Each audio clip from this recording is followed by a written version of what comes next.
Olá, neste módulo estudaremos a função polinomial do segundo grau. Função essa muito encontrada nas questões do Enem, principalmente no que diz respeito à modelação algébrica de uma determinada questão. Então, esse módulo se faz muito importante para nós identificarmos determinadas situações, problemas, onde encaixaremos a função ou a lei de formação de uma função polinomial do segundo grau. Toda e qualquer função polinomial do segundo grau poderá ser representada pela lei de formação ax² mais bx mais c, com obrigatoriedade do a ser diferente de zero, já que, caso o a seja igual a zero, nós iremos zerar o termo que caracteriza a função como do segundo grau. Então, nós teríamos, se zerássemos o valor de a, uma função do tipo bx mais c, que nada mais é do que uma função afim, uma função polinomial do primeiro grau. Aqui, o exemplo de uma função polinomial do segundo grau, do tipo 2x² menos 5x mais 7, onde o a vale 2, o b vale menos 5 e o c vale 7. Definição de raiz, ou nesse caso, raízes de uma função polinomial do segundo grau. Repara, lembrando definição de raiz de uma função, a raiz de uma função ou ainda zero de uma função é todo o valor de x que faz com que f de x ou y seja zero.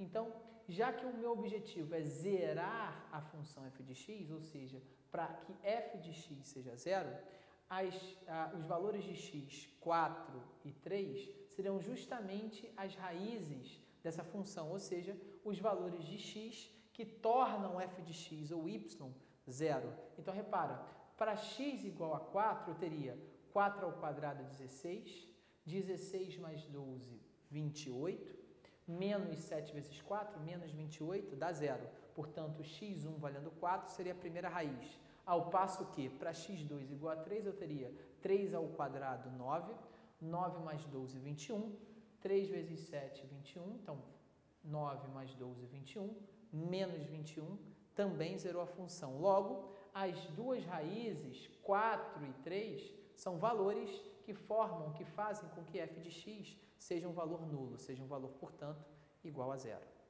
Aqui, nós vamos estudar a relação entre os coeficientes a, b e c e os valores das raízes, as somas e os produtos das raízes. Então, repara, numa função do tipo x² menos 7x mais 12, eu tenho que o coeficiente a vai valer 1, coeficiente b, vai valer menos 7 e o coeficiente c valerá 12. Repara que se eu somar as raízes dessa equação do segundo grau, se eu somar o 4 com 3, eu encontro 7. Se eu multiplicar o 4 por 3, eu encontro 12. Repara que essa relação ela se faz possível se nós relacionarmos os coeficientes a, b e c.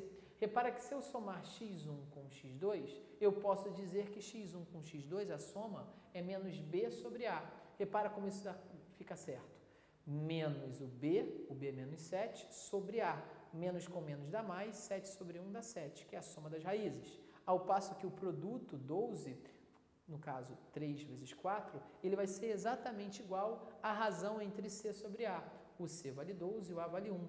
12 sobre 1, c sobre a, dá 12, que é justamente o produto das raízes. Então, revisando, a soma de duas raízes de uma função polinomial do segundo grau se faz dividindo o menos b com a.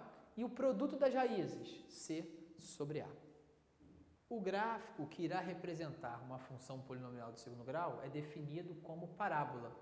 Repara que essa parábola ela já representa os valores de x1 e x2, as raízes, interseção da curva com o eixo x, e o coeficiente c, que é justamente a interseção da mesma curva com o eixo y. Então, lembrando, toda e qualquer função polinomial do segundo grau será representada com uma parábola. E nessa parábola nós conseguiremos identificar facilmente raízes e o coeficiente c. Uma parábola ainda pode ser definida em relação à sua concavidade. Aqui, para facilitar o nosso entendimento, o gráfico ele poderá estar sorrindo ou ele pode estar chorando. Quem é que relaciona, quem é que determina como essa concavidade ou se o gráfico vai estar sorrindo e chorando? É o valor de A. Então, se o A for positivo, o gráfico estará sorrindo. Se o A for negativo, o gráfico vai ficar chorando. Percebam ainda, identificação das raízes, coeficiente C. Identificação das raízes, coeficiente C. Então, lembrando, a concavidade, o fato dela estar sorrindo ou dela estar chorando, está diretamente relacionado com o valor de A, do primeiro coeficiente. Se o A for positivo, sorrindo. Se o A for negativo, chorando.